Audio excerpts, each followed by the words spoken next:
नमस्कार, मी भाऊ तोरसेकर. तुम्ही बघत आहात प्रतिपक्ष. मित्रांनो, काही गोष्टी आपण समजावू शकतो, पण समोरच्याला त्या समजून घ्यायच्या नसतील तर तुम्ही कितीही कपाळ आपटा, कितीही सोपं करून टाका, त्याचा काही उपयोग नसतो. मी तुम्हाला एक गमतीशीर गोष्ट सांगणार आहे. मित्रांनो, तुम्हाला माहिती आहे त्या सुशांत सिंग राजपूत आणि दिशा सालियन यांना न्याय मिळालाच पाहिजे म्हणून दीर्घकाळ गेली 3-4 वर्ष अनेक जण आपापल्या परीने आटापिटा करतायत. त्यामध्ये नवी भर पडली आहे ती रशीद खान पठाण नावाचे ग्रहस्थ आहेत आणि निलेश ओझा नावाचे वकील आहेत. या दोघांनी मिळून त्या प्रकरणामध्ये नव्याने चौकशी व्हावी, तपास व्हावा, नव्याने खटले दाखल व्हावेत अशी मागणी करणारी याचिका हायकोर्टात केलेली आहे. आणि त्या विषयात आजपर्यंत संपूर्णपणे नीरव मौन पाळणारे ठाकरे पितापुत्र किंवा प्रामुख्याने आदित्य ठाकरे यांनी हस्तक्षेप याचिका केली. आणि ज्या वेळेला ही बातमी मला कळली की आदित्य ठाकरे यांनी हस्तक्षेप याचिका केली आहे, तेव्हा मी त्याच्यावर व्हिडिओ केला होता की यांना कोणी वकील सल्ला देतो की नाही. यात यांनी हस्तक्षेप याचिका करण्याचं कारण नव्हतं. आजपर्यंत गप्प बसलात तर जोपर्यंत कोर्ट या विषयावर सुनावणी करत नाही आणि तुम्हाला समन्स किंवा नोटीस पाठवत नाही तोपर्यंत तुम्ही यामध्ये ढवळाढवळ करण्याची गरज नाही. नेपोलियनचं एक वचन मी अनेकदा सांगतो मित्रांनो. नेपोलियन म्हणतो, आपला शत्रू आत्महत्या करत असेल तर त्यात हस्तक्षेप करू नये, कारण तुमचा शत्रू आपोआप मरतो. तुम्ही मौन पाळलं तर तुमच्या विरुद्ध गेल्या 3 वर्षात इतके लोक बोलत आहेत, तुम्ही त्याविषयी प्रतिसादच दिला नाही तर त्याची फारशी चर्चा झाली नाही. दिशा सालियन असो किंवा तुमचा सुशांत सिंग राजपूत असो, यांच्या संशयास्पद मृत्यूच्या प्रकरणामध्ये उद्धव ठाकरे यांचे सुपुत्र आदित्य ठाकरे यांचं नाव गोवण्याचा अनेकदा प्रयत्न झाले आहेत, अनेकदा अफवा उठलेल्या आहेत. नारायण राणे, नितेश राणे किंवा अशा अनेकांनी वेगवेगळे आरोप केलेले आहेत, पण त्यापैकी कधीही आदित्य ठाकरे किंवा उद्धव ठाकरे यांनी त्याला उत्तरसुद्धा दिलेलं नाही. शिवसेनेच्या कोणी उत्तर दिलेलं नाही. मग कोण रशीद खान पठाण आणि कोण निलेश ओझा यांच्या एका याचिकेवर आदित्य ठाकरे यांनी प्रतिसाद देण्याची किंवा प्रतिवाद करण्याची गरज काय? हस्तक्षेप कशाला करायचा? रशीद खान पठाण किंवा निलेश ओझा हे सरकार नाही आहेत, पोलीस नाही आहेत. पोलीस ज्या वेळेला तुमच्यावर कारवाई करतात तेव्हा हस्तक्षेप म्हणजे असा असतो की आमची बाजू ऐकल्याशिवाय कुठचा आदेश निघू नये किंवा आमच्यावर अटकेची कारवाई होऊ नये यासाठी हस्तक्षेप केला जातो. पण निलेश ओझा वगैरे यांच्या विषयात तुम्ही करायची गरज नव्हती. तुमची बाजू ऐकल्याशिवाय त्यांच्या याचिकेवर कुठलंही कोर्ट कुठलाही आदेश किंवा निर्णय देणार नव्हतं. पण उतावळेपणा नडला आणि हा उतावळेपणा करायची गरज नव्हती. इतकं सगळं नुकसान झाल्यानंतर तरी चांगल्या वकिलाचा सल्ला घ्या. आधी काहीतरी चूक करायची आणि नंतर कसले तरी सल्ले घ्यायचे आणि वकिलांच्या गळ्यात मारायचं की आम्ही जी चूक केली आहे ती आता कायदेशीर ठरवून दाखवा. याला शुद्ध मूर्खपणा म्हणतात मित्रांनो. आणि मी आज बोलत नाही, प्रतिपक्ष नावाचं यूट्यूब चॅनेल मी सुरू केल्यानंतर 3 आठवड्यात सगळ्यात पहिल्यांदा अर्णब गोस्वामी हा सापळा आहे, त्याच्या नादाला लागू नका, तुम्ही त्यात फसत जाल. चांगल्या वकिलाचा सल्ला घेऊनच सरकारमध्ये असताना किंवा पक्ष पातळीवर वकिलाच्या सल्ल्याने काहीही करा. चांगल्या वकिलाचा सल्ला घ्या. हे उद्धव ठाकरेंना गेल्या जवळजवळ 3.25 वर्ष 3.5 वर्ष मी कंठशोष करून सांगत आलो आहे, पण त्यांना चांगल्या वकिलाचा सल्ला घ्यायचा नाही. आणि गंमत बघा मित्रांनो, आत्ता ह्या निलेश ओझा आणि रशीद खान पठाण यांच्या याचिकेसंबंधाने मी जो व्हिडिओ बनवला होता त्या व्हिडिओची दखल निलेश ओझाने सुद्धा घेतली आहे. त्या निलेश ओझांच्या अनेक मुलाखती वेगवेगळ्या यूट्यूबवर चॅनेलवर तुम्हाला उपलब्ध आहेत. आणि त्यामध्ये हे निलेश ओझा नावाचे वकील सातत्याने भाऊ तोरसेकरचा उल्लेख करतात. मी कोणावर कसला आरोप केलेला नाही. मी फक्त अशा गोष्टीमध्ये हस्तक्षेप करण्याची गरज नव्हती. चांगल्या वकिलाचा सल्ला घेतला असता त्याने आदित्य ठाकरे, उद्धव ठाकरे यांना गप्प बसायला सांगितलं असतं किंवा चांगला वकिलाचा सल्ला घ्या, ज्याला कायदा कळतो त्यांचा सल्ला घ्या. बोगस घटनातज्ञ, कायदे पंडित यांच्या नादाला लागू नका. हे मी 3.5 वर्ष उद्धव ठाकरे, आदित्य ठाकरे आणि शिवसेना उबाठा यांना सांगत आलो, पण माझ्याकडे लक्ष नाही आहे. आणि निलेश ओझा यांनी हा खटला भरलेला आहे, याचिका केलेली आहे, ते पण माझा उल्लेख करतात. भाऊ तोरसेकर सही कह रहा है की आपल्या पायावर कुऱ्हाड मारून घेऊ नका, वकिलाचा सल्ला घ्या, त्यानंतर कृती करा, त्याच्या म्हणण्याप्रमाणे वागा. हे भाऊ तोरसेकर सही कह रहा है असं तो निलेश ओझा पण सांगतो, जो यांच्या विरोधात याचिका करून बसलाय. पण हा विषय माझा आजचा नाही. मी तुम्हाला पार्श्वभूमी सांगितली, ती एवढ्यासाठी सांगितली की कोणाचाही सल्ला घ्यायचा नाही, कोणी सल्ला दिला तो मानायचा नाही, कोणाचाही सल्ला धुडकावून लावायचा, वाटेल ती मनमानी करायची आणि मग शेपूट चिमट्यामध्ये अडकलं, पाचळीत अडकलं की मग वकिलाला बोलायचे आणि माझी शेपूट सोडवून द्या.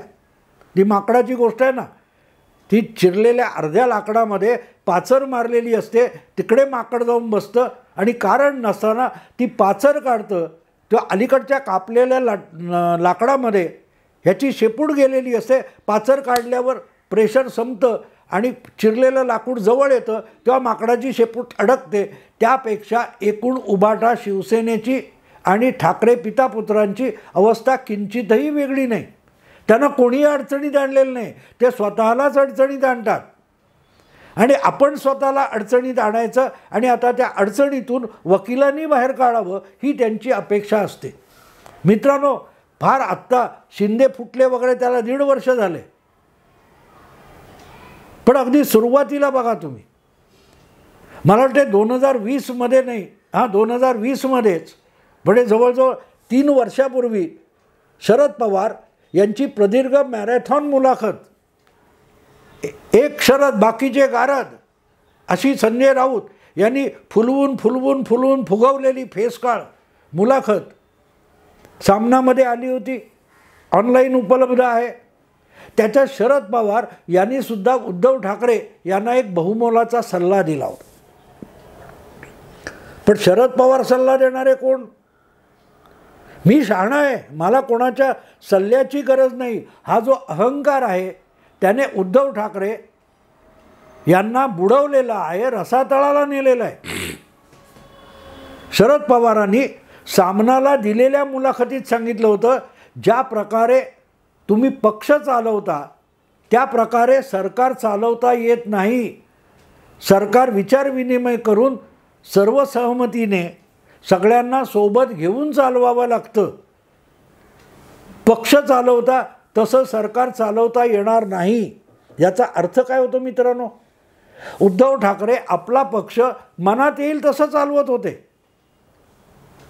राजकारणात नोंदलेला, निवडणुका लढवणारा, सत्तेच्या स्पर्धेत असलेला जो पक्ष असतो त्या पक्षाला एक नियमावली बनवावी लागते, आपली एक घटना बनवावी लागते आणि त्या घटनेतल्या ज्या तरतुदी आहेत त्यानुसारच पक्षाचा कारभार चालवावा लागतो. मनात आलं, कोणतरी आला, तो पूर्वीच्या काळात आपण गोष्टी वाचायचो ना चांदोबातल्या, आणि तो राजाकडे कोणतरी एक विदूषक आला, कोणतरी एक जादूगार आला, कोणतरी एक विद्वान आला, त्याने फार सुंदर कविता ऐकवल्या, काय असेल, मग राजा खुश झाला आणि त्याने आपल्या गळ्यातला कंठा काढून त्या फकीराला दिला, त्या कोणाला साधूला दिला, त्या कोणा जादूगाराला दिला, मग गळ्यातला कंठा काढून दिला. हे वाचले ना आपण. उद्धव ठाकरे त्या पद्धतीने आपला पक्ष चालवत होते. हा कोणाला, मला तो आवडला, त्याला लगेच राज्यसभेचा काय त्या प्रियंका चतुर्वेदी ह्या शिवसेनेत आल्या आणि 2 महिन्यात थेट राज्यसभा सदस्य झाल्या.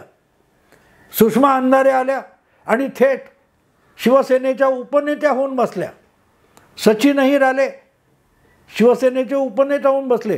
त्यांचं शिवसेना नावाचा पक्ष आणि संघटन बनवण्यामध्ये योगदान काय आहे? काय नाही. उद्धव ठाकरे त्यांना बघून प्रसन्न झाले आणि त्यांनी गळ्यातला कंठा काढून दिला.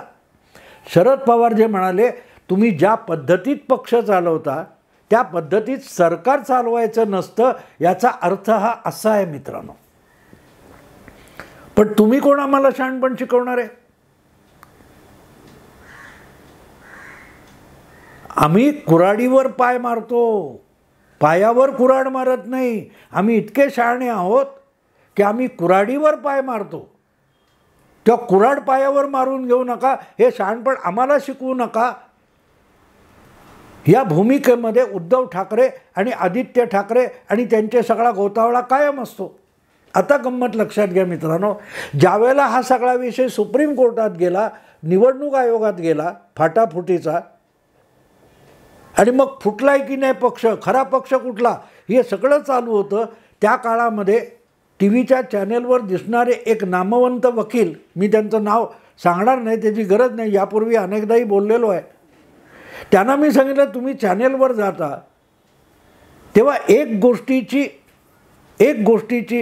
जरा चौकशी करा. मी घरात बसलेला असतो, मी बाहेर पडत नाही आणि मला ती माहिती उपलब्ध नाही आहे. शिवसेना पक्षाच्या घटनेनुसार शिंदे वगैरे गटाला अपात्र ठरवायचं असेल, त्यांनी पक्ष सोडला म्हणायचं असेल, पक्षादेश म्हणजे काय, व्हीप म्हणजे काय, प्रतोदाची नेमणूक म्हणजे काय, हे सगळं जे काय घटनेनुसार म्हणजे पक्षाच्या घटनेनुसार असं चाललंय. तर शिवसेना नावाचा जो पक्ष निवडणूक आयोगाकडे नोंदलेला आहे, त्या निवडणूक आयोगाकडे नोंदलेल्या घटनेमध्ये पक्षप्रमुख नावाचं पद आहे का? कारण शिवसेना म्हणून जो नोंदलेला पक्ष आहे, त्या पक्षामध्ये त्याच्या घटनेमध्ये पक्षप्रमुख म्हणजे पक्षाचा जो अध्यक्ष आहे त्याला शिवसेना प्रमुख म्हटलेलं आहे. आणि बाळासाहेब जाऊन आता 10 वर्षापेक्षा अधिक काळ उलटून गेला आहे. त्यानंतर संस्थापक बाळासाहेब ठाकरे असतील, ते शिवसेना प्रमुख होते, पण त्यांचं नाव यापुढचा अध्यक्ष वापरणार नाही, ते पद विशेषण यानंतर या पक्षाच्या अध्यक्षाला पक्षप्रमुख ही उपाधी असेल अशी घटना दुरुस्ती करून, ती घटनेमध्ये अंतर्भूत करून ती घटना निवडणूक आयोगाकडे नोंदवलेली आहे का? निवडणूक आयोगाकडे जी घटना नोंदवली आहे त्यामध्ये पक्षप्रमुख नावाचं पद आहे का, ज्याच्याकडे सर्वाधिकार असतील? आणि तो वकील हैराण झाला, म्हणाला मलाही हा माहीत नव्हता मुद्दा. म्हटलं मला शक्य नाही, पण वेगवेगळे चॅनेलचे पत्रकार तुम्हाला भेटतात, तुमच्या मुलाखती घेतात, तर त्यांच्याकडून कोणाकडून शक्य असेल तर निवडणूक आयोगाकडे नोंदवलेली शिवसेनेची जी घटना आहे त्या घटनेमध्ये पक्षप्रमुख नावाच्या पदाचा उल्लेख तरी आहे का बघा. कारण मला खात्री होती तो उल्लेख नसणार. बाळासाहेबांच्या काळात शिवसेना प्रमुख यांना सगळ्या घटनेच्या पलीकडे जाऊन अधिकार आहेत अशी तरतूद होती, हे मलाही माहिती होतं. आणि त्या पद्धतीत बाळासाहेब शिवसेना चालवत होते रिमोट कंट्रोलने. पण त्यांच्या निधनानंतर हा आवश्यक बदल केलेला आहे का? कारण उद्धव ठाकरे स्वतःला कधीही शिवसेना प्रमुख म्हणून घेत नाहीत. किंबहुना बाळासाहेबांच्या निर्वाणानंतर त्यांनी जाहीर केलं शिवसेना प्रमुख एकच होते आणि दुसरा शिवसेना प्रमुख होणे नाही, त्यामुळे मी ते विशेषण लावणार नाही, मी पक्षप्रमुखच असेल. पण हे तुम्ही सामनात लिहिलं म्हणजे निवडणूक आयोगात नोंदलं गेलं असं होत नाही.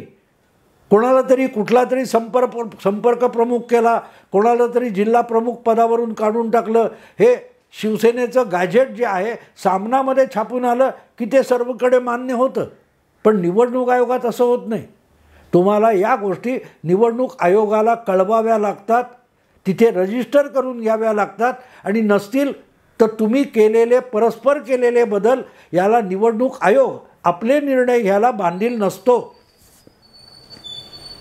आणि नेमकी हीच गोष्ट आता जी विधानसभेच्या अध्यक्षांसमोर तथाकथित लवादासमोर सुनावणी चालू आहे त्यात कळीचा मुद्दा झालेली आहे.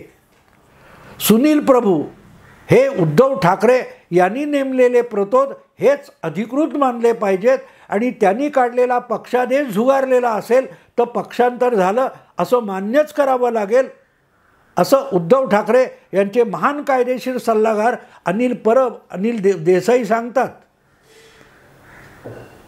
पण पक्षादेश काढणारा पक्षाचा प्रतोद पक्षप्रमुखाने नेमला असेल तो पक्षप्रमुख शिवसेनेच्या घटनेनुसार आहे का?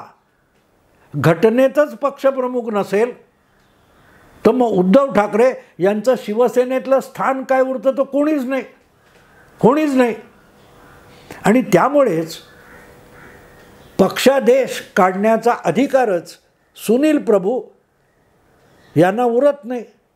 त्यांनी काढलेला व्हीप जर अवैध असेल, बेकायदेशीर असेल तर तो पाळण्याचं बंधन या 40 आमदारांवर उरत नाही. आणि त्यामुळे त्या पक्षादेशानुसार वर्षा बंगल्यावर झालेल्या बैठकीला ते लोक आले नाहीत, ते आमदार, तर त्यांनी पक्षांतर केलं किंवा त्यांनी पक्षादेश झुगारला हा दावा करता येत नाही. सबब ही सगळी सुनावणी एका मिनिटात शून्य होऊन जाते. आणि का शून्य होऊन जाते? की हे सगळे झटपट आपल्या घरात बसून, मातोश्रीवर बसून महाराष्ट्र चालवला, पक्ष चालवला तेव्हा केलेली जी मनमानी आहे, की हे सगळं गुन्हासुद्धा कशाला म्हणतात मित्रांनो? जोपर्यंत कायद्याच्या चौकटीमध्ये, कायद्याच्या व्याख्येमध्ये एखादी कृती हा गुन्हा ठरत नाही तोपर्यंत ती कृती हा गुन्हा नसतो. कायद्याच्या व्याख्येमध्ये तो गुन्हा ठरवावा लागतो. तर तुम्ही पक्षप्रमुख आहात हे शिवसेनेच्या पक्षीय घटनेनुसार ठरलं पाहिजे. आणि तुमच्या घटनेमध्ये पक्षप्रमुख ही उपाधीच नसेल तर Uddhav Thackeray is nobody in Shivsena. आणि महेश जेठमलानी सगळी सुनावणी त्या दिशेने घेऊन जात आहेत. आणि आपल्या घटनेनुसार अशा प्रकारे कोणाला पक्षांतर करून, अपात्र ठरवून, पक्षादेश काढून जे काही उद्योग उद्धव ठाकरे करत होते जून 2022मध्ये, तेव्हा इतकी घाई केलेली होती की त्यांना या सापळ्यात अडकवणं हे भाजप आणि भाजपची महाशक्ती यांच्या वकिलांनी ठरवलं होते. आणि ते वकील पहिल्या दिवसापासून महेश जेठमलानीच होते. शिवसेनेच्या घटनेनुसार उद्धव ठाकरे हे शिवसेनेत कोणी नाहीत, त्यांचा पक्षादेश कायदेशीर घटनात्मक ठरणार नाही, या बेसवरच पक्षामध्ये फाटाफूट घडवून आणली गेलेली आहे. आणि म्हणून त्यावर अपात्रतेची कारवाई करण्यापूर्वी निदान जाणत्या वकिलाचा सल्ला घेतला असता तर आज एवढा तमाशा झाला नसता. आणि आपणच आपल्याच सापळ्यात अडकायची जादू उद्धव ठाकरेंनी जी केली ती शक्य झाली नसती. भाजपने नाही हरवलेलं, भाजपने नाही फसवलेलं. उद्धव ठाकरे आणि त्यांच्या कायदेशीर सल्लागाराने, जे कोणी त्यांचे गोतावळ्यातले कायदेशीर सल्लागार आहेत, त्यांनीच उद्धव ठाकरे यांची अशी फसगत करून टाकली आहे की ते आपणच लावलेल्या सापळ्यात अडकलेत. आणि ते ज्या सापळ्यात आहेत त्याविषयी त्यांना जागंसुद्धा करायचं नाही. हे गेले 16-17 महिने शिंदे आणि त्यांच्या वकिलांनी घेतलेली काळजी आहे.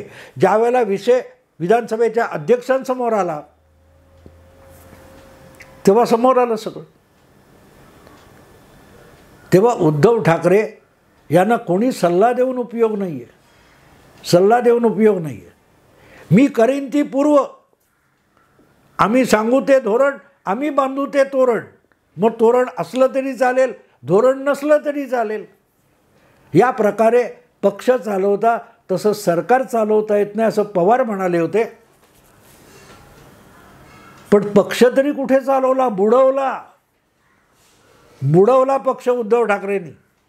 आणि त्यामुळे 31 डिसेंबरला काय होणार, ती मुदत संपणार ह्याची चिंता करणारे आहेत ना, त्यांनी एक बघावं की शिवसेनेच्या घटनेमध्ये पक्षप्रमुख नावाचं पद नसेल तर पक्षप्रमुखाच्या आदेशानुसार सुनील प्रभू यांनी काढलेला पक्षादेश म्हणजे व्हीप हाच बेकायदा अवैध ठरतो. आणि तोच पाळला नाही म्हणून कोणालाही अपात्र ठरवलं जाणार नाही. कुठल्याही परिस्थितीत सरकार पडण्याची बिलकुल शक्यता नाही. कारण एकनाथ शिंदे यांची आमदारकी त्यांच्या 40 आमदारांसकट जाण्याची बिलकुल शक्यता नाही, कारण त्यांना उद्धव ठाकरे यांनीच घटनेत नसलेलं पक्षप्रमुख पद योग्य वेळेला निवडणूक आयोगाला कळवून नोंदवून घेतलं नाही. त्यामुळे उद्धव ठाकरेंनीच फुटलेल्या आमदारांना शिवसेनेच्या घटनेनुसार संरक्षण दिले. कारण घटनाबाह्य पक्षप्रमुख आहेत. आदित्य ठाकरे रोज ओरडतात ना, घटनाबाह्य सरकार, घटनाबाह्य मुख्यमंत्री. अरे तुमचा पक्षाचा प्रमुखच घटनाबाह्य आहे. घटना म्हणजे बाबासाहेबांची नाही. शिवसेनेच्या घटनेमध्ये पक्षप्रमुख नावाचं पद नसेल तर मग उद्धव ठाकरे हे गेली 10-12 वर्ष घटनाबाह्य पक्षप्रमुख आहेत.